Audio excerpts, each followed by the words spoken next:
Welcome to another video walk around. Today we're going to be taking a look at a 2004 Dodge Ram 2500. This is 6-passenger pickup truck sitting on 17-inch wheels. Some of the great exterior features you'll find on this vehicle are a hood deflector, custom side fender flares, and as well as a truck cap.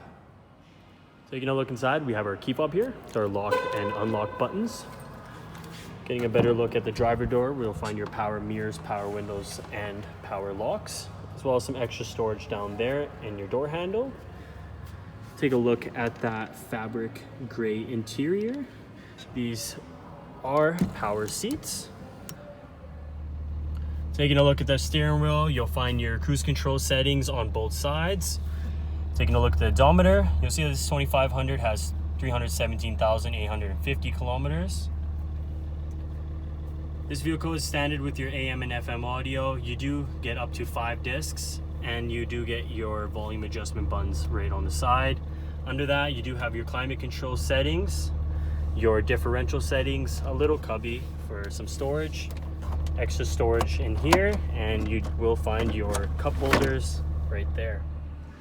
Taking a peek in the back where you'll find lots of room.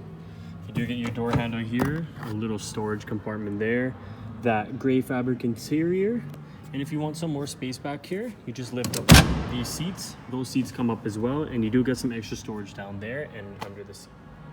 Taking a look at the cab in the truck, just pulling this to the side, lifting that up, pulling this down. You'll see that this cab is all wood and lots of cargo space behind there. Taking a final look at the Ram 2500, some of those interior features included your power seats, cruise control, and a full wooden cab. There's still a lot I did not get to go over, so why don't you come out and take it out for a test drive. We are located off of 137 Ave and St. Albert Trail.